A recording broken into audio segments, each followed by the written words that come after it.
Hello my dear students, welcome करता हूं भारत पंचाली और केमिस्ट्री गुरुजी अगेन आप सबका एक बहुत ही ज़्यादा इंपॉर्टेंट वीडियो में। आप क्लास 11th के स्टूडेंट हो, क्लास 12th के स्टूडेंट्स हो, जेई के लिए प्रिपेयर कर रहे हो, नीट के लिए प्रिपेयर कर रहे हो, स्कूल एग्जाम के लिए प्रिपेयर कर रहे हो, बोर्ड एग्जाम के लिए, किसी भी एग्जाम के लिए प्रिपेयर कर रहे हो, तो आपको ऑर्गेनिक केमिस्ट्री पढ़नी पड़ती है। और जब आप ऑर्गेनिक केमिस्ट्री पढ़ते हो तो उसमें बैंड बज जाते हैं और फिर सब आपको एक सजेशन देते हैं कि जा अपना बेसिक अच्छे से करके आ, बेसिक ऑफ ऑर्गेनिक केमिस्ट्री समझ ले भाई, जनरल ऑर्गेनिक केमिस्ट्री अच्छे से कर ले भाई। और जब उसको करने बैठते हैं तो 15-20 घंटे का टॉपिक होता है। और कितना अच्छा हो अगर वो बेसिक बेसिक टर्म्स आप लोगों को 30 मिनट्स में समझ में आ जाए। तो यस बेटा जी, आपकी सभी प्रॉब्लम का सॉल्यूशन इस वीडियो में होने वाला है। जीओसी की सारी basic terms, basic of organic chemistry हम करने वाले हैं इन जस्ट 30 मिनट्स। आप बढ़िया से इस वीडियो को देखिए। और अगर आपको इस वीडियो को ज्यादा फायदा उठाना है तो मैं आपको बताता हूं कि मैंने इसमें बहुत सुंदर सुंदर नोट्स बनाए हैं। 6-7 दिन मुझे नोट्स को बनाने में लगे हैं, वो आपको मिल जाएंगे टोटली फ्री ऑफ कॉस्ट हमारे टेलीग्राम चैनल पर, भारत पंचाल सर के नाम से। उसका प्रिंट आउट निकलवा के इस वीडियो को 2-3 बार देखो, आपको ये चीजें याद होने लगेंगी, मैं आपको प्रॉमिस करता हूं। और अगर आप स्टूडेंट हो क्लास 11th के, चाहे स्टूडेंट हो क्लास 12th के, आपके लिए दो बहुत बढ़िया बढ़िया बुक मैंने डिजाइन कर रखी हैं। इन दोनों बुक का लिंक आपको डिस्क्रिप्शन में मिल जाएगा। आपके लिए बहुत हेल्पफुल है और मजा आएगा, क्योंकि इसमें मेरे नोट्स भी, हैंड रिटन नोट्स भी इंटीग्रेटेड हैं और वो सब कुछ है जो आपको अच्छे मार्क्स लाने के लिए जरूरी है। और अगर आपको हमारे नोट्स, पेड नोट्स भी चाहिए तो आप chemistryguruji.com पर जा सकते हो। चलिए स्टार्ट करते हैं इस वीडियो को। बट स्टार्ट करने से पहले इन 3 कंपाउंड्स का नाम आप लोगों ने कमेंट सेक्शन में जरूर बताना है। आपको पता चल जाएगा कि आपका नोमेनक्लेचर कैसा है। और अगर नोमेनक्लेचर खराब है तो नोमेनक्लेचर की वीडियो बनी हुई है, उसका लिंक भी डिस्क्रिप्शन में है। चलिए स्टार्ट करते हैं। जीओसी स्टार्ट करते हैं और सबसे पहले बात करते हैं कि ऑर्गेनिक रिएक्शंस का मतलब क्या होता है। देखिए, रिएक्शन का मतलब क्या होता है कि एक रिएक्टेंट है, रिएक्टेंट के पुराने बॉन्ड टूटेंगे, उससे प्रोडक्ट बनेगा जिसमें कि नए बॉन्ड होंगे। ऑर्गेनिक रिएक्शंस में क्या होता है कि हमारे पास कोई भी एक ऑर्गेनिक मॉलिक्यूल है, उसके साथ रिएजेंट रिएक्ट करता है और एज अ रिजल्ट हमें फाइनल प्रोडक्ट मिल जाता है। ये जो रिएजेंट्स होते हैं इनको ऑर्गेनिक रिएजेंट बोलते हैं, या फिर इनको अटैकिंग रिएजेंट भी बोलते हैं, क्योंकि ये अटैक ही तो करते हैं उस ऑर्गेनिक के मॉलिक्यूल पर, मजबूर करते हैं कि तू आराम से पड़ा हुआ है, काम कर और प्रोडक्ट बना। हमारे पास 2 तरह के अटैकिंग रिएजेंट होते हैं बेटा, एक है इलेक्ट्रोफाइल और एक है न्यूक्लियोफाइल। नाम से ही बहुत ज्यादा क्लियर हो रहा है। फाइल मींस होता है लव एंड फोब मींस होता है हेट। इलेक्ट्रोफाइल का मतलब क्या है, जो इलेक्ट्रॉन से लव करते हैं। और न्यूक्लियोफाइल का मतलब क्या होता है, जो न्यूक्लियस से लव करते हैं। और न्यूक्लियस से लव करने का मतलब क्या होता है, जो पॉजिटिव से लव करते हैं। बात समझते हैं। सबसे पहले हमारे पास है electrophile. These are electron deficient species. इनके पास इलेक्ट्रॉन्स की कमी होती है और ये किससे काम लव करते हैं भैया, इलेक्ट्रॉन से लव करते हैं। इलेक्ट्रॉन पे नेगेटिव चार्ज होता है और अगर कोई नेगेटिव से लव करेगा तो हम कह सकते हैं कि कहीं ना कहीं उस पर खुद पे कौन सा चार्ज होगा, पॉजिटिव चार्ज होगा। तो इलेक्ट्रोफाइल को रिप्रेजेंट जनरली इस तरह से किया जाता है। ई मतलब इलेक्ट्रॉन लवर और मतलब पॉजिटिव, यहाँ से ये रिप्रेजेंट करता है कि नेगेटिव से प्यार करता है। अच्छा, they behave as Lewis acid या लेविस एसिड बोलते हैं इनको। सर लेविस एसिड क्यों बोलते हैं, क्योंकि इलेक्ट्रॉन लेना चाहते हैं ये, और जो भी इलेक्ट्रॉन लेते हैं उन्हें एसिड ही बोला जाता है। आप लोगों ने एक थ्योरी सुनी होगी, एक शॉर्टकट सुना होगा, अरे आदि बुक दे दे, अरे आदि बुक दे दे। जो एसिड होते हैं बेटा वो एक्सेप्ट करते हैं इलेक्ट्रॉन्स को, वो एक्सेप्ट करते हैं इलेक्ट्रॉन्स को। और जो बेस होते हैं वो डोनेट करते हैं इलेक्ट्रॉन्स को, वो इलेक्ट्रॉन्स को डोनेट करना पसंद करते हैं। तो इलेक्ट्रोफाइल जो होते हैं हमारे पास 2 तरह के होते हैं, पॉजिटिव एंड न्यूट्रल। तो दिखाई दे रहा होगा आप लोगों को, Cl positive, NO2 positive, CH3 positive, इसके अलावा CH3CO पॉजिटिव। इस तरह से ये होते हैं। ये पॉजिटिव चार्ज, इसको बोला जाता है क्लोरोनियम आयन। ये क्या रिप्रेजेंट करता है कि इसके पास इलेक्ट्रॉन्स की कमी है।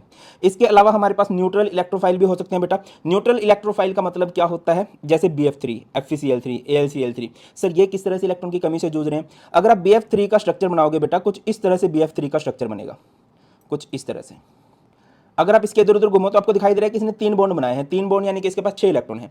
और केमिस्ट्री में स्टेबल किसको बोला जाता है, जिसका ऑक्टेट कंप्लीट हो, जिसके पास 8 इलेक्ट्रॉन हो, यानी कि ये इलेक्ट्रॉन की कमी से जूझ रहा है। सिमिलरली ये भी इलेक्ट्रॉन की कमी से जूझ रहा है और ये भी इलेक्ट्रॉन की कमी से जूझ रहा है। तो दैट्स वाई ये क्या है, इलेक्ट्रॉन डेफिशिएंट स्पीसीज है और इलेक्ट्रॉन से लव करती हैं, इन्हें इलेक्ट्रोफाइल बोला जाएगा। नेक्स्ट हमारे पास होते हैं न्यूक्लियोफाइल। न्यूक्लियोफाइल मतलब जो न्यूक्लियस से लव करते हैं, पॉजिटिव से लव करते हैं।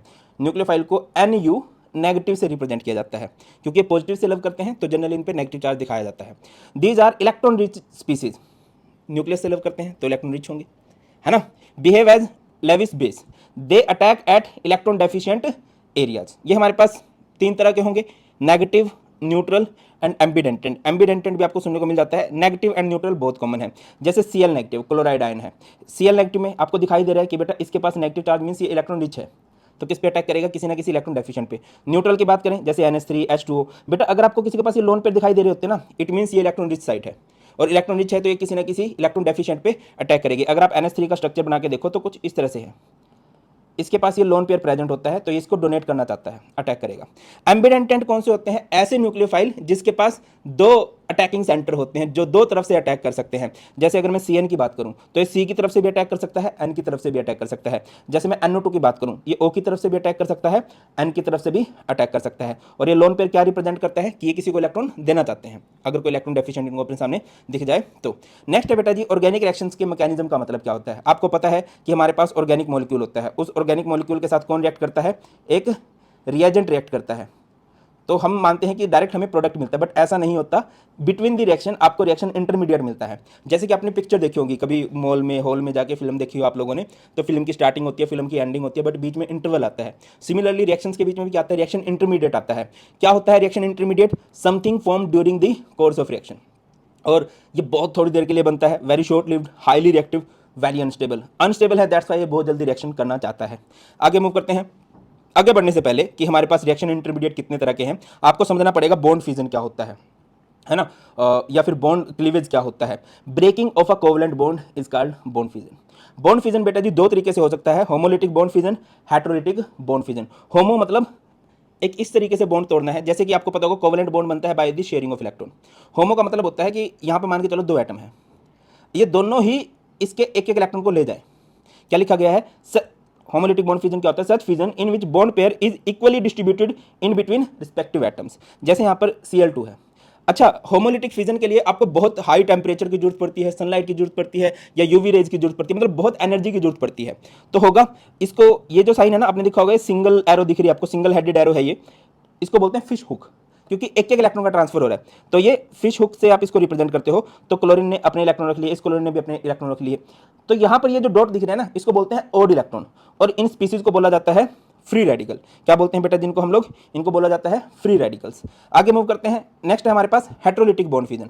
हेटेरोलिटिक में क्या होगा कि आपने बॉन्ड की क्लीवेज, बॉन्ड की ब्रेकिंग कुछ इस तरह से करनी है दैट की कोई एक एटम लेके चला जाए दोनों इलेक्ट्रॉन्स को। उसमें क्या था, दो एटम थे, दोनों ने एक एक इलेक्ट्रॉन को उठा लिया। इसमें क्या होगा, दोनों में से कोई एक ज्यादा ताकतवर होगा, और केमिस्ट्री में ताकतवर का मतलब क्या होता है, ज्यादा इलेक्ट्रोनेगेटिव होगा। जो ज्यादा इलेक्ट्रोनेगेटिव होगा वो इलेक्ट्रॉन्स को अपनी तरफ खींच ले जाएगा, है ना। देखो, such fusion in which bond pair is completely transfer towards one of the atom. मैं इसको थोड़ा सा इधर दिखा रहा हूं। देखिए, ये आपको दिखाई दे रहा है कि कार्बन का कोवलेंट बॉन्ड है एक ग्रुप के साथ। हम पहले सिनेरियो में मान के चलते हैं कि ग्रुप ज्यादा इलेक्ट्रोनेगेटिव है। सिंस ये ग्रुप ज्यादा इलेक्ट्रोनेगेटिव है, इलेक्ट्रोनेगेटिव का मतलब क्या होता है कि इलेक्ट्रॉन को अपनी तरफ खींचने की पावर इसकी ज्यादा है, तो ये इलेक्ट्रॉन्स को अपनी तरफ खींच लेगा। दोनों इलेक्ट्रॉन्स को अपनी तरफ खींचेगा तो इस पे आएगा नेगेटिव चार्ज, और कार्बन से इलेक्ट्रॉन दूर चले गए हैं तो कार्बन पे पॉजिटिव चार्ज आएगा, और इस तरह से हमारे पास क्या बन गया, एक कार्बोकटायन बन गया। क्या होते हैं कार्बोकटायन, जिसमें कार्बन के ऊपर पॉजिटिव चार्ज आ जाता है। ऑन दी अदर हैंड ऐसा भी पॉसिबल था कि ये जो ग्रुप लगा हुआ है, कोई भी ग्रुप हो सकता था, ये लेस इलेक्ट्रोनेगेटिव हो। It means group less electronegative है तो कार्बन ज्यादा इलेक्ट्रोनेगेटिव है, तो ये कार्बन इसको अपनी तरफ खींच लेगा। अच्छा, ये डबल हेडेड एरो है। डबल हेडेड एरो मतलब दो इलेक्ट्रॉन्स का ट्रांसफर हो रहा है किसी एक तरफ। तो बेटा जी ये दोनों इलेक्ट्रॉन आ गए इसके पास, कार्बन के पास, तो कार्बन पे नेगेटिव चार्ज आ गया, और जब कार्बन पे नेगेटिव चार्ज आ जाता है तो उसे बोला जाता है कार्ब अनायन, या फिर आप इसे बोल सकते हो कार्बो अनायन। इस केस में क्या बन गया, हमारे पास कार्बो अनायन बन के आ चुका है। ये बॉन्ड तोड़ने के बाद कार्बोकटायन, कार्बो अनायन, फ्री रेडिकल्स वगैरह जो बनते हैं, इन्हीं को क्या बोला जाता है, रिएक्शन इंटरमीडिएट। कई तरह के रिएक्शन इंटरमीडिएट होते हैं, कार्बोकटायन, कार्बोनाइन, फ्री रेडिकल, कार्बिन, नाइट्रीन, अराइन, इस तरह से कई सारे होते हैं बेटा, बट हम जनरली इन तीनों को ही पढ़ लेते हैं, एक आधी जगह इसको भी पढ़ सकते हैं हम लोग। चलिए, तो सबसे पहले स्टार्ट करते हैं फ्री रेडिकल। अभी मैंने आपको डिटेल में बात समझाई कि सॉरी, बम, दिवाली का समय है, बम पटाखे बजते हैं, उम्र दराज लोगों को थोड़ा डर लगता है कि एकदम से क्या हो गया। चलो, come to the point. Free radicals क्या होते हैं, these are product of homolysis. Homolysis मतलब homolytic cleavage, and contain an odd electron. जैसे कि हमने यहाँ पर क्लोराइड को तोड़ा था, क्लोरीन को तोड़ा था, ये इनके बॉन्डेड इलेक्ट्रॉन है, शेयर्ड इलेक्ट्रॉन है, तो दोनों ने अपने अपने इलेक्ट्रॉन को अपनी तरफ खींच लिया था। किसकी प्रेजेंस में हुआ था, HNu, UV, हाई टेम्परेचर, तो ये हमारे पास क्लोरीन के फ्री रेडिकल बन गए। ऐसी बहुत जगह पर आप लोग तोड़ सकते हो, जैसे हाइड्रोजन, हाइड्रोजन के बीच में बॉन्ड है, अगर इसकी होमोलिटिक क्लीवेज हो जाए तो ये भी अपने अपने इलेक्ट्रॉन को छीन के ले जाएंगे, है ना। कार्बन पे आ सकता है, ब्रोमीन पे आ सकता है। इसके बाद है कार्बोकटायन। अभी मैंने आपको बताया these are the product of heterolysis. Heterolysis मतलब हेटेरोलिटिक बॉन्ड फ्यूजन की वजह से ये बनते हैं। Contain a carbon bearing a positive charge. देखो यहाँ पर है Cl आपको पता है कि Cl ज़्यादा इलेक्ट्रोनेगेटिव होता है, तो Cl ने क्या कर लिया, इन इलेक्ट्रॉन्स को अपनी तरफ खींच लिया, तो क्लोरीन पे नेगेटिव चार्ज आ गया, और कार्बन पे कौन सा चार्ज आ गया बेटा, पॉजिटिव चार्ज आ गया। और अगर कार्बन में पॉजिटिव चार्ज आता है तो उसे हम लोग क्या बोल देते हैं, उसको हम लोग बोल देते हैं कार्बोकटायन। क्या बोला जाएगा ब्रो उसको, कार्बोकटायन। अच्छा, जैसे कि ये है, ये हमारे पास मिथाइल कार्बोकटायन है। अब जिस कार्बन पे पॉजिटिव चार्ज है, अगर वो एक तरफ से कार्बन वाले ग्रुप से घिरा हो तो उसे बोलते हैं प्राइमरी कार्बोकटायन। जिस कार्बन पे पॉजिटिव चार्ज है, अगर वो दो तरफ से कार्बन वाले ग्रुप से घिरा हो तो उसे बोलते हैं सेकेंडरी कार्बोकटायन। जिस कार्बन पे पॉजिटिव चार्ज होता है, अगर वो तीन तरफ से कार्बन से गिर जाए तो उसे बोल दिया जाता है टर्सरी कार्बोकैटायन, है ना। और बेटा इनके पास इलेक्ट्रॉन्स की कमी रहती है, फ्री रेडिकल हो चाहे कार्बोकैटायन, उनके पास इलेक्ट्रॉन, इनका ऑक्टेट कंप्लीट नहीं होता, है ना। और ये हमारे पास sp2 हाइब्रिडाइज होते हैं। आगे मूव करते हैं, नेक्स्ट है हमारे पास कार्बो अनायन या कार्ब अनायन। कार्ब अनायन भी कब बना था? These are the product of hydrolysis, contain a carbon bearing negative charge, carbon पे नेगेटिव चार्ज आने वाला है, जैसे ही हो गया CH3 CH2 नेगेटिव। जिस कार्बन पे नेगेटिव चार्ज है अगर वो एक तरफ एल्काइल ग्रुप से जुड़ा है तो ये प्राइमरी कार्बोनायन है। जिस कार्बन पे नेगेटिव चार्ज है अगर वो दो तरफ से कार्बन से घिरा हुआ है तो वो सेकेंडरी कार्बोनायन है। जिस कार्बन पे नेगेटिव चार्ज है अगर वो तीन तरफ से कार्बन से घिरा हुआ है तो ये हमारे पास टर्सरी कार्बोनायन होता है। अच्छा, कार्बीन्स के बारे में भी थोड़ा समझ लीजिए। कार्बीन्स किसे कहा जाता है? Carbon with 2 bond pair and a lone pair. जैसे कार्बन है, अगर इसके पास 2 बॉन्ड पेयर हो, 2 बॉन्ड हो और एक लोन पेयर प्रेजेंट हो, जैसे CH2 को अगर आप देखो तो इसके पास भी क्या है? 2 बॉन्ड पेयर है और एक यहाँ पर लोन पेयर है। ये इसको ब्रेक करके बनाया गया था। तो बेटा जी ये हमारे पास क्या कहलाते हैं? कार्बीन्स कहलाते हैं। नेक्स्ट है बेटा जी हमारे पास इलेक्ट्रॉनिक इफेक्ट, जो आप जनरली पढ़ते हो, जो जनरली ऑर्गेनिक कंपाउंड्स की प्रॉपर्टीज को अफेक्ट करते हैं, ये रिएक्शंस को भी अफेक्ट करते हैं। 4 तरह के इलेक्ट्रॉनिक इफेक्ट हम जनरली पढ़ते हैं। पहला है इंडक्टिव इफेक्ट, फिर है हमारे पास रेजोनेंस, फिर हाइपर कंजुगेशन एंड नेक्स्ट हमारे पास इलेक्ट्रोमेरिक इफेक्ट। देखिए ये जो सारे इफेक्ट हैं, इंडक्टिव, रेजोनेंस, हाइपर कंजुगेशन, ये परमानेंट इफेक्ट हैं। और जो इलेक्ट्रोमेरिक इफेक्ट है बेटा ये एक टेम्परेरी इफेक्ट है। डिटेल में देखते हैं कि इनका मतलब। चलिए बात करते हैं सबसे पहले इंडक्टिव इफेक्ट की। इंडक्ट वर्ड मीन्स होता है पैदा होना। होता क्या है इसमें? शेयरिंग नहीं, shifting of shared pair of electron in a polar covalent bond along sigma bond. Sigma bonded हमारे पास एक ऑर्गेनिक कंपाउंड होगा। इसमें क्या होगा? आपके इलेक्ट्रॉन शिफ्ट होने लगेंगे। क्यों होने लगेंगे? क्योंकि वो जो कोवलेंट बॉन्ड है वो पोलर है। सीन क्या होता है? जैसे एक कार्बन की चेन होती है, इधर कोई ना कोई एक ग्रुप लगा होगा जो लेस इलेक्ट्रोनेगेटिव हो सकता है, जो मोर इलेक्ट्रोनेगेटिव हो सकता है, और इसकी वजह से ये बॉन्ड पोलर हो जाएगा और इलेक्ट्रॉन पेयर क्या होने लगेंगे? शिफ्ट होने लगेंगे टुवार्ड्स द ग्रुप और अवे फ्रॉम द ग्रुप। इसी को हम लोग क्या बोलते हैं? Inductive effect. अब 2 तरह का इंडक्टिव इफेक्ट होता है, एक होता है प्लस आई इफेक्ट, एक होता है minus I effect. Plus I effect कब आएगा? जब भी एक इलेक्ट्रॉन डोनेटिंग ग्रुप लगा हो, लेस इलेक्ट्रोनेगेटिविटी वाला ग्रुप लगा हो। और माइनस आई इफेक्ट कब आता है? जब एक इलेक्ट्रॉन विड्रॉइंग ग्रुप लगा हो, मोर इलेक्ट्रोनेगेटिविटी वाला ग्रुप लगा हो। मैं आपको एग्जाम्पल देकर समझाता हूं। मान के चलिए यहाँ पर हमारे पास क्या है? एक लेस इलेक्ट्रोनेगेटिव ग्रुप है, ये एक इलेक्ट्रॉन डोनेटिंग ग्रुप है। ये इलेक्ट्रॉन देना चाहता है तो ये अपने इलेक्ट्रॉन क्लाउड को थोड़ा शिफ्ट कर देगा चेन की तरफ। तो इसके ऊपर कौन सा आ जाएगा? पॉजिटिव चार्ज आ जाएगा। इस पे पॉजिटिव चार्ज आया तो इसके पड़ोसी पे कौन सा चार्ज आएगा? डेल नेगेटिव चार्ज आएगा। इसके दूसरे पड़ोसी पे क्या आएगा? डबल डेल पॉजिटिव आएगा। इसके तीसरे पड़ोसी पे क्या आ जाएगा? ट्रिपल डेल पॉजिटिव आ जाएगा। इसके फोर्थ पड़ोसी पे 4 डेल नहीं आएंगे। थर्ड कार्बन के बाद ये इफेक्ट अपनी ताकत को खत्म कर देता है, खत्म हो जाता है, मतलब इसके बाद नहीं चलता है, थर्ड कार्बन तक ही एप्लीकेबल है। अब ध्यान से समझिएगा बेटा, ये एक इलेक्ट्रॉन डोनेटिंग ग्रुप है, ये इसने अपना इलेक्ट्रॉन दिया तो इस तरफ आ गया, थोड़ा सा इस तरफ शिफ्ट हो गया, थोड़ा सा इस तरफ। अच्छा मैंने शायद गलत लिख दिया, देखिए जस्ट अ मिनट।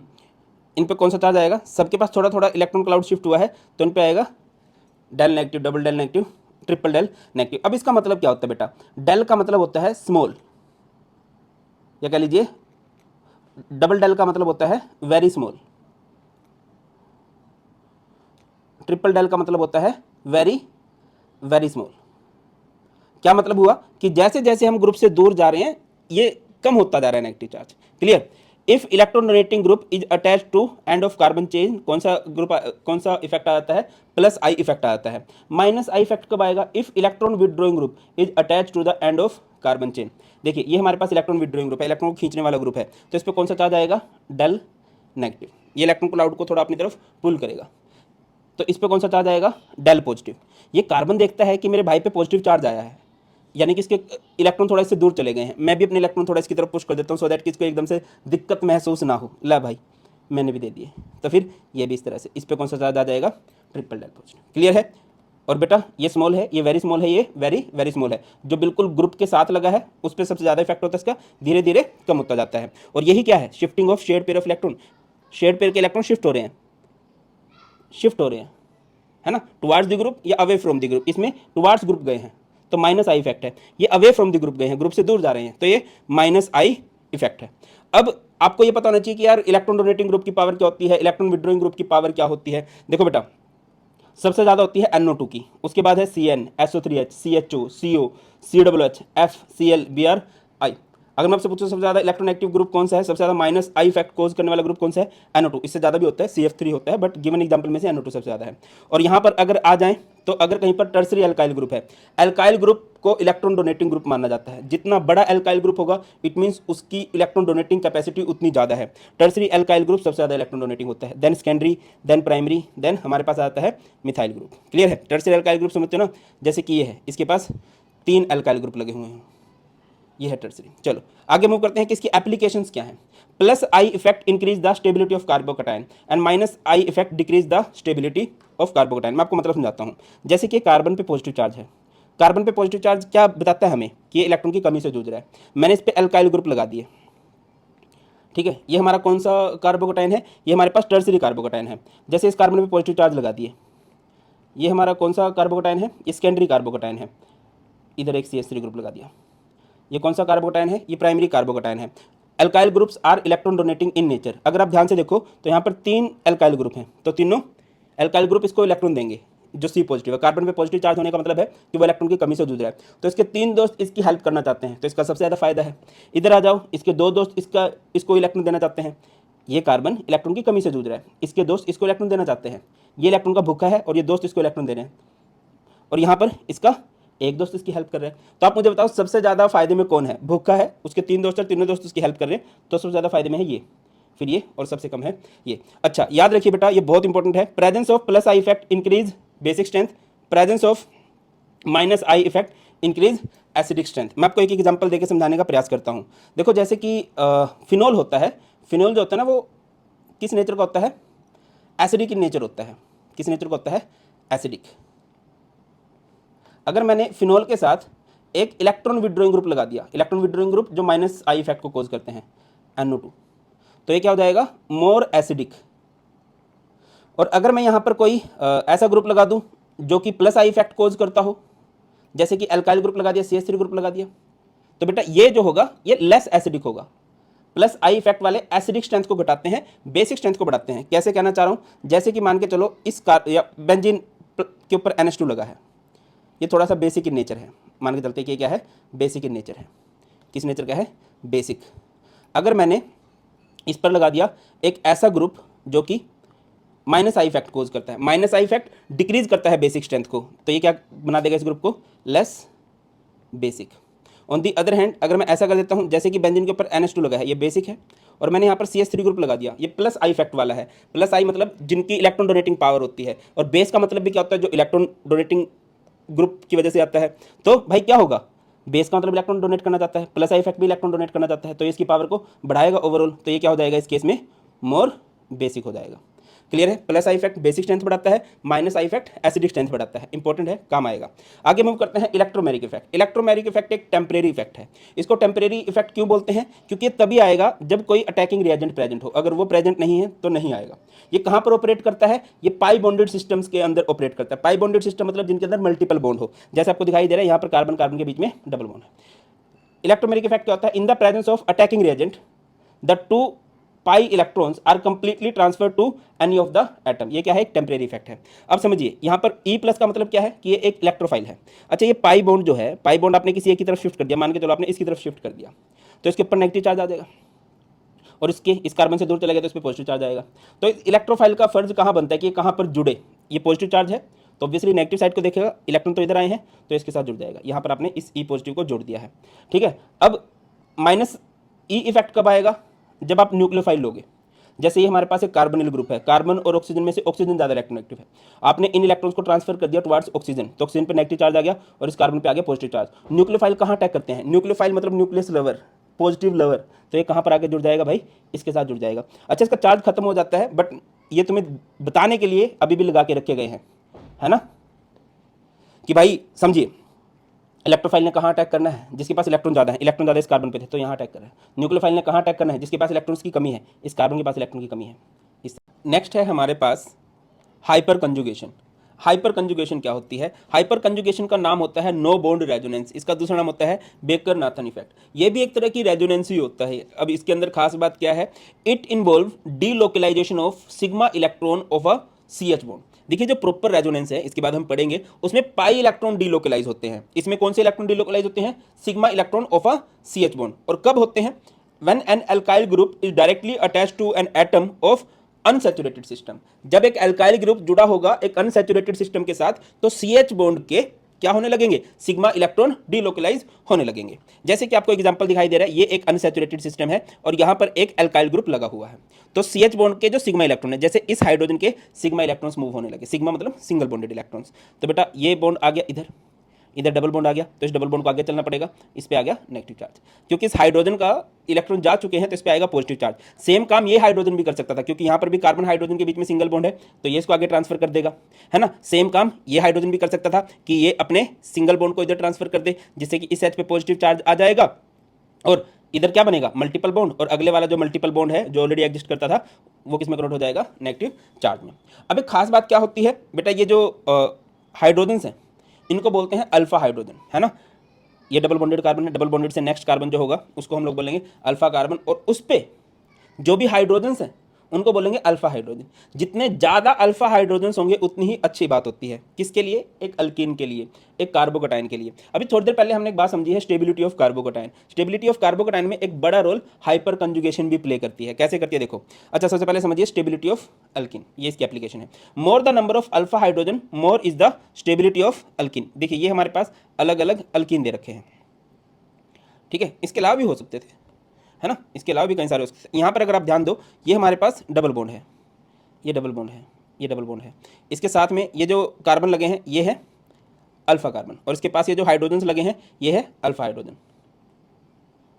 ठीक है। इसके पास कितने अल्फा हाइड्रोजन है बेटा, यहाँ पर 12 अल्फा हाइड्रोजन है, यहाँ पर 9 अल्फा हाइड्रोजन है, यहाँ पर 6 अल्फा हाइड्रोजन है। याद रखिए, higher the number of alpha hydrogen higher will be hyper conjugative structure बनेंगे and higher will be the stability. देखो जैसे यहाँ पर अगर आप नोटिस करो, यहाँ पर क्या था, एक अल्फा कार्बन था, उसके पास 3 अल्फा हाइड्रोजन थे, तो आपने 3 स्ट्रक्चर बनाए। ऐसे अगर किसी के पास 6 होते तो 6 पॉसिबिलिटी थी, 9 होते तो 9 पॉसिबिलिटी थी, अगर किसी के पास 12 होते तो 12 पॉसिबिलिटी थी। तो यहाँ पर क्या है, 12 अल्फा हाइड्रोजन है, मतलब ये अपने इलेक्ट्रॉन्स को आगे ट्रांसफर कर सकते हैं, ये भी ऐसे अपने इलेक्ट्रॉन्स को आगे ट्रांसफर कर सकते हैं।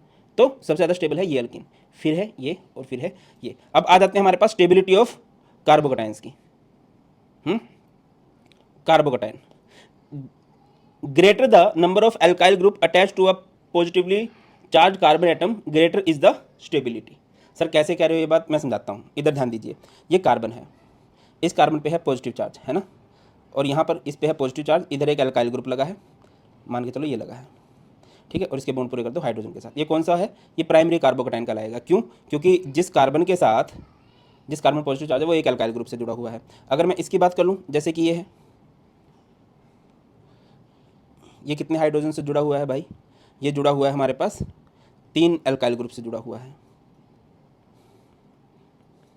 ठीक है। ये हमारा वो कार्बन है कार्बोकटाइन वाला, और ये हमारे पास अल्फा कार्बन है, और इन अल्फा कार्बन के पास कितने हैं बेटा, 9 अल्फा हाइड्रोजन है। 9 अल्फा हाइड्रोजन मतलब 9 जगह से सिग्मा इलेक्ट्रॉन्स आ सकते हैं, यहाँ से आ सकता है, यहाँ से भी आ सकता है, यहाँ से भी आ सकता है, इस तरह से। तो इसके पास 9 हाइपर कंजुगेटिव स्ट्रक्चर बनेंगे। इसके पास सिर्फ 3 तरफ से डोनेशन आ सकता है, तो इसके 3 हाइपर कंजुगेटिव स्ट्रक्चर बनेंगे, तो ये ज़्यादा स्टेबल होने वाला है। इस तरह से हाइपर कंजुगेशन हेल्प करती है किसमें, स्टेबिलिटी ऑफ कार्बोकटाइन में भी। आगे मूव करते हैं बेटा, रेजोनेंस इफेक्ट, जो कि बहुत इंपॉर्टेंट है, लगभग हर एक ऑर्गेनिक केमिस्ट्री के चैप्टर में आपको देखने को मिलेगा। क्या होती है भाई resonance, when all the properties of a molecule can not be shown by a single structure, then 2 or more structure are required to show all the properties, then the structure is called resonating structure and the phenomena is called resonance। खास बात क्या है, it involve delocalization of pi electrons।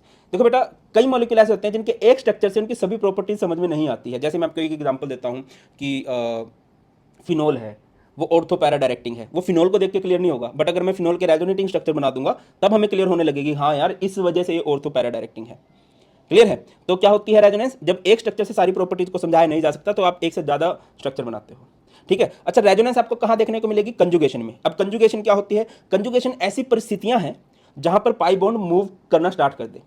Hyper conjugation भी में भी एक ऐसी परिस्थिति थी कि यार CH बॉन्ड के इलेक्ट्रॉन्स को मूव करना पड़ेगा। रेजोनेंस भी एक ऐसी परिस्थिति है। रेजोनेंस में ऐसी परिस्थिति को क्या बोलते हैं, ऐसी कंडीशन को क्या बोलते हैं, कंजुगेशन। अब सिंपल मैं शॉर्टकट बताता हूं कंजुगेशन क्या है। कहीं पर आपको पाई बॉन्ड दिखाई दे रहा है, ये दिख रहा होगा आपको पाई बॉन्ड है, फिर एक सिग्मा बॉन्ड है, उसके बाद जो एटम है ना उसके पास कुछ अजीब सा होना चाहिए। अजीब सा मतलब जैसे कि यहां पर कौन सी कंजुगेशन आपको दिखाई दे रही है, यहां पर आपको कंजुगेशन दिखा रही है पाई सिग्मा पाई, है ना।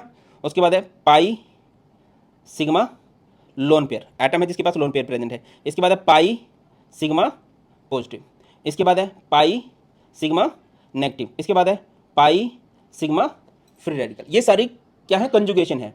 और इन कंजुगेशन में पाई इलेक्ट्रॉन डिलोकलाइज होंगे ही होंगे, पाई इलेक्ट्रॉन्स आगे की तरफ मूव करेंगे ही करेंगे। और अगर पाई इलेक्ट्रॉन डिलोकलाइज हो रहे हैं तो उसको हम लोग क्या बोलते हैं, रेजोनेंस बोलते हैं। हमारे पास दो तरह की रेजोनेंस होती है, एक होती है पॉजिटिव रेजोनेंस, एक होती है नेगेटिव रेजोनेंस। पॉजिटिव रेजोनेंस क्या होती है, when an electron donating group जुड़ा होगा एक कंजुगेटेड सिस्टम के साथ में, है ना, क्या होगा। और इसकी वजह से बेटा जब भी उसकी वजह से क्या आएगी, प्लस आर इफेक्ट आएगा। और प्लस आर इफेक्ट जब भी आ जाएगा तो हमारी जो बेंजीन है, जो हमारा कंजुगेटेड सिस्टम है, वो ऑर्थो पैरा डायरेक्टिंग हो जाएगा। ये करते क्या है, they activate the benzene ring towards electrophilic substitution reaction. अब कौन से ग्रुप है जिनको आप इलेक्ट्रॉन डोनेटिंग ग्रुप मानोगे, जिनको आप पॉजिटिव रेजोनेंस शो करने वाला मानोगे, halogens, OH, OR, OCOR, NH2, NHCOR। देखो इन सब की एक बात मैं बता देता हूं कि ये सारे के सारे इलेक्ट्रोनेगेटिव ग्रुप होंगे और इनके पास लोन पेयर प्रेजेंट होंगे। क्या होंगे, electronegative group with lone pair electrons, ठीक है। एक हमारे पास आती है negative resonance, -R, electron withdrawing groups with respect to conjugate system. Electron withdrawing group होंगे। इलेक्ट्रॉन विड्रॉइंग ग्रुप कौन से हो सकते हैं, COOH, COR, CHO, CN, NO2। इनकी खास बात क्या है, लेस इलेक्ट्रोनेगेटिव ग्रुप है with pi bond, with pi bond. वो क्या था, more electronegative group with lone pair electrons. इसके पास जितने भी सिस्टम है ना, इन सब के पास आप नोटिस करोगे कि इनके पास लोन पेयर प्रेजेंट है। सबके पास लोन पेयर प्रेजेंट मिलेंगे आप लोगों को, सबके पास, ऐसा कोई नहीं होगा जिसके पास लोन पेयर। और इसमें जितने भी आपने किए हैं, आप किसी को भी ड्रॉ करके देख लेना, सबके पास क्या होगा, आपको पाई बॉन्ड देखने को मिलेगा। इलेक्ट्रॉन विड्रॉइंग ग्रुप क्या करते हैं, -R इफेक्ट प्रोड्यूस करते हैं। और -R इफेक्ट की वजह से क्या हो जाते हैं, मेटा डायरेक्टिंग हो जाते हैं। They deactivate the benzene ring towards electrophilic substitution reaction. Electrophilic substitution reaction क्या होती है, ये भी आपको कुछ समय बाद समझ में आ जाएगी। अच्छा, आप समझ लीजिए एक बार, जैसे कि बेटा जी ये है हमारे पास, ये बेंजीन है, ये ग्रुप लगा हुआ है, इस ग्रुप के पास दिखाई दे रहा होगा आपको लोन पेयर है। क्या कोई कंजुगेशन है, बिल्कुल एक कंजुगेशन है, पाई सिग्मा लोन पेयर। तो क्या होगा, पाई इलेक्ट्रॉन्स की मूवमेंट स्टार्ट हो जाएगी, ये लोन पेयर आगे चलेगा और पाई बॉन्ड पे आगे चलेगा। तो क्या होगा, जब ये लोन पेयर आगे चलेंगे तो यहाँ पर बनेगा डबल बॉन्ड। इस नाइट्रोजन के इलेक्ट्रॉन गए हैं, नाइट्रोजन पे पॉजिटिव चार्ज आया, और जब ये बॉन्ड आगे जाएगा तो इस पर कौन सा चार्ज आएगा भाई, नेगेटिव चार्ज आ जाएगा। फिर कोई कंजुगेशन है, बिल्कुल है, ये पाई, ये सिग्मा और ये lone pair with negative charge, है ना। तो ये आगे मूव करेंगे इलेक्ट्रॉन्स और पाई बॉन्ड आगे मूव करेगा। तो इलेक्ट्रॉन आगे गए, इलेक्ट्रॉन्स ने बॉन्ड बना लिया और बॉन्ड ने क्या बना लिया, बॉन्ड क्या बना, सॉरी, ये इलेक्ट्रॉन्स क्या बना देंगे, बॉन्ड। फिर इसके बाद क्या होगा, बॉन्ड आगे चलेगा, बॉन्ड बनाएगा इलेक्ट्रॉन्स, और इससे अगला जो बॉन्ड है वो क्या बनाने लगेगा, इलेक्ट्रॉन। नहीं समझ में आ रही बात, देखो इलेक्ट्रॉन रेजोनेंस में एक सिंपल सी बात याद रखिए कि इलेक्ट्रॉन से बनता है बॉन्ड, और बेटा जी बॉन्ड से बनते हैं इलेक्ट्रॉन्स। यहां पर आपको दिखाई दे रहा है कि नाइट्रोजन के पास इलेक्ट्रॉन्स प्रेजेंट है, इलेक्ट्रॉन्स आगे जाके बनाएंगे बॉन्ड, और इससे अगले वाला बॉन्ड क्या बना रहा होगा, इलेक्ट्रॉन्स। फिर ये इलेक्ट्रॉन्स बनाएंगे बॉन्ड और इससे अगला बॉन्ड क्या बना रहा होगा, इलेक्ट्रॉन्स। फिर ये इलेक्ट्रॉन्स बनाएंगे बॉन्ड और इससे अगला बॉन्ड क्या बना रहा होगा, इलेक्ट्रॉन्स। फिर ये इलेक्ट्रॉन्स क्या बनाएंगे बॉन्ड और इससे अगला बॉन्ड क्या बना रहा होगा, इलेक्ट्रॉन्स। यही है पॉजिटिव रेजोनेंस, और इसमें कंजुगेट सिस्टम की तरफ इलेक्ट्रॉन जा रहे हैं, ये पॉजिटिव रेजोनेंस है। अगर आप यहाँ से नोटिस करो कुछ खास साइट पे, ये ऑर्थो साइट है, ये पैरा साइट है, ये ऑर्थो साइट है, यहाँ पर नेगेटिव चार्ज आ गया है। नेगेटिव चार्ज किसी भी इलेक्ट्रोफाइल को अट्रैक्ट कर सकता है। इलेक्ट्रोफाइल मतलब इलेक्ट्रॉन लवर, वो जुड़ना चाहेगा यहाँ पे। इलेक्ट्रॉन लवर जैसे कि यहाँ पर Cl पॉजिटिव आ गया, वो जुड़ना चाहेगा कि हाँ यार मुझे यहाँ पर नेगेटिव दिख रहा है, चलो इधर अटैक करते हैं, है ना। नेक्स्ट हमारे पास आती है नेगेटिव रेजोनेंस। नेगेटिव रेजोनेंस मैंने आप लोगों को बता दिया है, कुछ खास ग्रुप में होती है। उन ग्रुप की खास बात क्या होती है कि वो खुद तो लेस इलेक्ट्रोनेगेटिव होते हैं, बट उनके पास पाई बॉन्ड होता है। पाई बॉन्ड कंडीशन ये है कि उनके पास पाई बॉन्ड होगा ही होगा।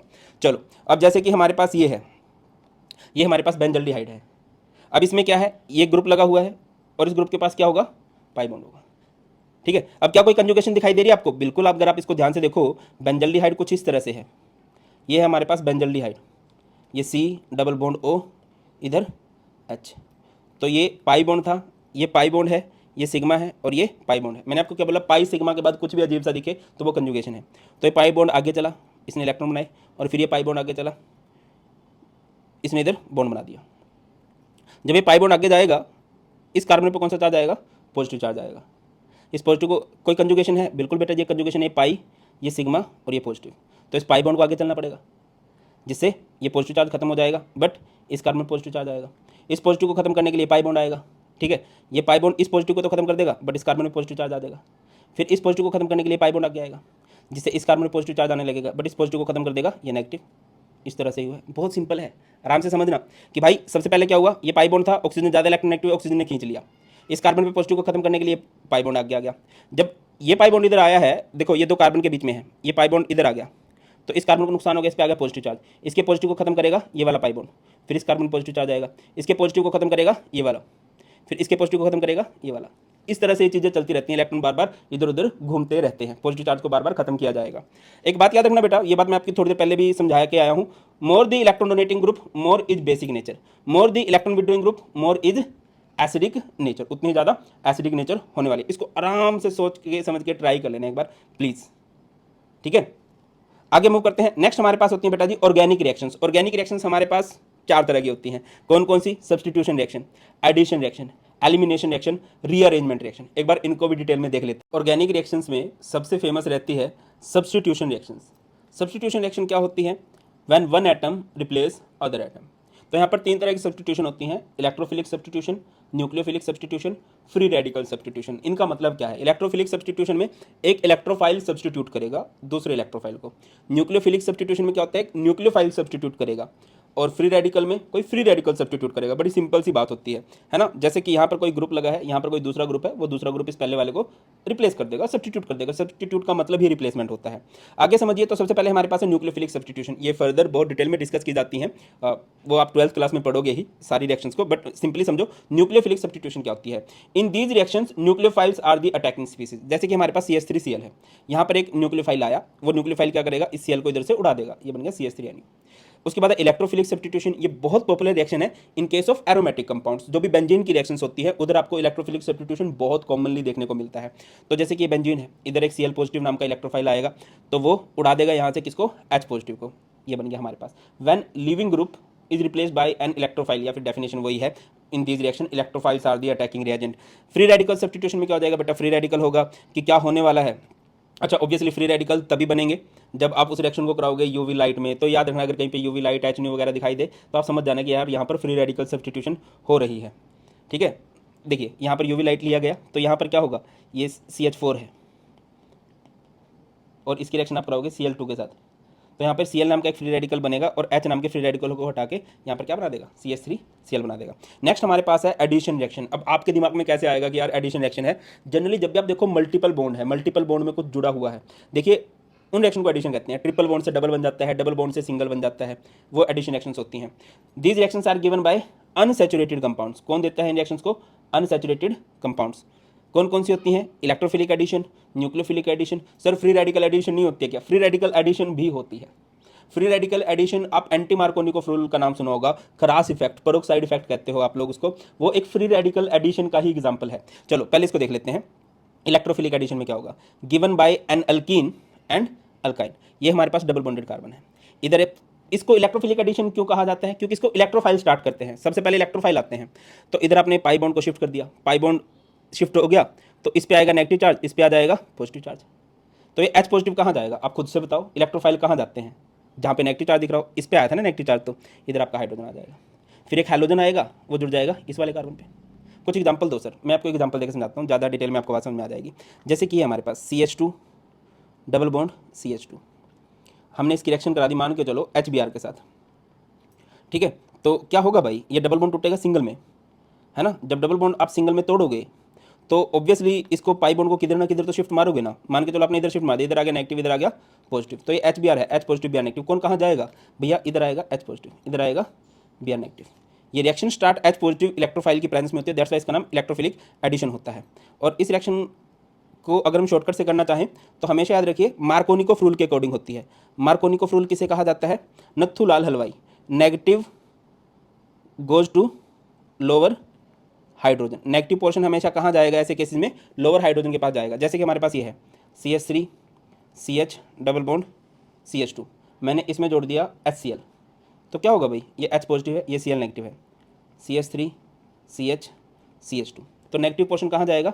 लोअर वाले के पास, इधर जाएगा Cl और इधर जाएगा H, ये बन चुका है CH3। कोई दूसरा एग्जाम्पल अगर आप करना चाहो तो फॉर एग्जाम्पल हमारे पास ये है CH3 CH double bond CH2, इसमें आप पानी जोड़ना चाहते हो, H पॉजिटिव की प्रेजेंस में रिएक्शन होती है। पानी को अगर आप जोड़ोगे तो पानी में क्या होता है? H पॉजिटिव होता है, OH नेगेटिव होता है। अभी मैंने आपको बताया negative will goes to the carbon having lower number of hydrogen, तो ये क्या हो जाएगा? CH3 CH CH2, लोअर वाले के पास भेज दो, इधर जाएगा OH और इधर जाएगा H।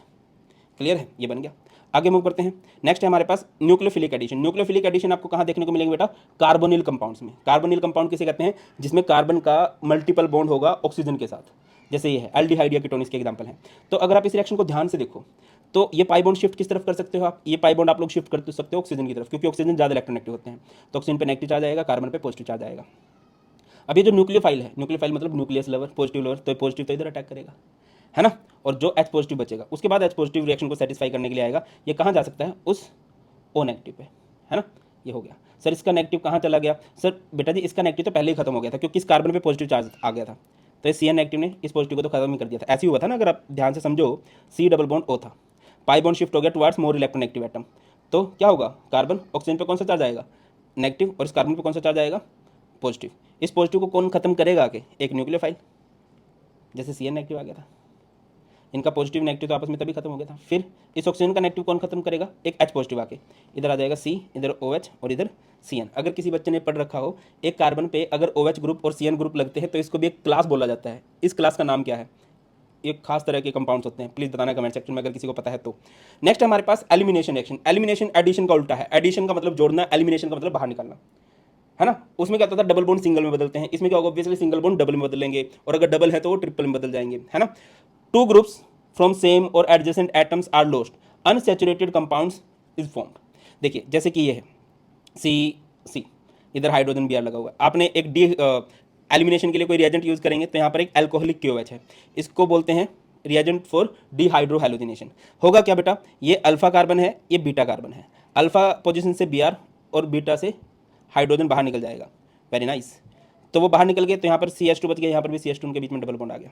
इधर ध्यान दीजिए, जैसे कि ये हमारे पास एक अल्कोहल है, आपने H2SO4 ले लिया, H2SO4 भी एक एलिमिनेटिंग रिएजेंट है, स्पेसिफिकली बोलूँ तो ये हमारे पास एक डिहाइड्रेटिंग एजेंट है। कौन सा भाई, डिहाइड्रेटिंग एजेंट। तो क्या होगा बेटा, यहाँ से हमारा OH बाहर निकल जाएगा और यहाँ से हमारा H बाहर निकल जाएगा, वाटर बाहर निकला, तो क्या होगा, जब चीज़ें बाहर निकलती हैं उनके बीच में कौन सा बॉन्ड आ जाएगा भाई, मल्टीपल बॉन्ड। बात समझ में आई है कि नहीं आई है, मैं समझा रहा हूँ आपको। देखिए जैसे कार्बन है, ये कार्बन है, इधर कुछ भी लगा हुआ है, इधर कुछ भी लगा हुआ है, इधर H है, इधर मान के चलो OH है, ठीक है, आपने इसको करा दिया इन the presence of H positive, H2SO4 की प्रेजेंस में, तो क्या होगा, OH और H बाहर निकल जाएंगे, तो बाहर क्या निकल गया, वाटर, तो यहाँ पर इनके बीच में कौन सा बॉन्ड आ जाएगा, मल्टीपल बॉन्ड आ जाने वाला है। आगे मूव करते हैं, नेक्स्ट है हमारे पास rearrangement reaction. Rearrangement reaction generally आप लोगों को देखने को मिलेगी कार्बोकटायंस में। कार्बोकटायंस में कब, कार्बोकटायंस की स्टेबिलिटी देखोगे आप, आपको पता है सबसे ज़्यादा स्टेबल कार्बोकटायन कौन सा होता है, tertiary, then secondary, then primary, यही होता है स्टेबिलिटी का ऑर्डर। तो देखिए, माइग्रेशन ऑफ एन एटम और a group from one atom to another within the same molecule, एक ही मॉलिक्यूल के अंदर एटम या एटम्स का ग्रुप इधर उधर माइग्रेट हो जाए, सो दैट कि आप उस मॉलिक्यूल की स्टेबिलिटी बढ़ा सको। जैसे कि यहाँ पर अगर आप देखो, ये एक प्राइमरी कार्बोकटायन है। अब आप ये देखो कि अगर मैं इस पॉजिटिव को इधर उधर शिफ्ट मार दूँ, क्या कुछ हो सकता है, तो इसका आंसर है येस, हो सकता है, हमारे पास एक टर्सरी कार्बोकटायन बन सकता है। तो बेटा जी क्या होगा, ये पॉजिटिव आएगा इधर और इसका एल्काइल ग्रुप चला जाएगा इधर, और ये हमारे पास एक टर्सरी कार्बोकटायन बन चुका है जो कि ज़्यादा स्टेबल है। इसमें आपको कुछ टेम्परेचर की जरूरत नहीं है, किसी रिएजेंट की जरूरत नहीं है, कुछ जरूरत करने की जरूरत नहीं है। कार्बोकटायंस हमेशा स्टेबल होना चाहता है। आप कैसे देखोगे कि रीअरेंजमेंट की जरूरत है कि नहीं, आप उस मॉलिक्यूल को देखोगे, उधर देखोगे प्राइमरी सेकेंडरी टर्सरी क्या है, फिर आप देखोगे कि यार अगर इसको एक पोजीशन इधर कर दूं, एक पोजीशन उधर कर दूं, इस पॉजिटिव चार्ज को, क्या मेरे पास एक स्टेबल कार्बोकटायन बन सकता है, तो कर दो। अगर फिर भी उससे भी ज़्यादा स्टेबल बन सकता है तो और कर दो। इस तरह से स्टेबिलिटी देखी जाती है, इस तरह से रीअरेंजमेंट रिएक्शन होती है। अच्छा, जैसे ये है CH3 CH2 CH2 CH3, ये है N ब्यूटेन। अगर इसमें AlCl3 डाल दो तो ये बन जाएगा भाई क्या, अगर मैं इसका IUPAC नेम करूँ, IUPAC नेम बताना, मैं इसका कॉमन नेम बताता हूँ, इसे बोलते हैं आइसोब्यूटेन। अब इस रिएक्शन को आइसोमराइजेशन रिएक्शन भी बोला जा सकता है। आइसोमराइजेशन क्या होती है, which have same molecular formula but different structure. Carbocations को रीअरेंज होने के लिए किसी रिएजेंट वगैरह की जरूरत नहीं है ना, बट आइसोमराइजेशन के लिए आपको रीअरेंजमेंट की रिएजेंट की जरूरत पड़ती है। क्लियर है। तो ये है बेटा जी सिंपल सी हमारी रिएक्शंस। मुझे ऐसा लगता है कि आप लोगों को सब कुछ सिंपली समझ में आ गया होगा। बाकी मैंने स्टार्टिंग में ही ये बात बोली थी कि अच्छे से समझने के लिए आप लोगों को क्या करना होगा बेटा, इन नोट्स को रखो साथ में और 2-3 बार देखो इस वीडियो को, एक एक चीज़ आपको क्रिस्टल क्लियर होने लगेगी। That's all in this video. बहुत जल्द मिलते हैं, बहुत ख्याल रखिए। God bless you all, please take care. जय हिंद।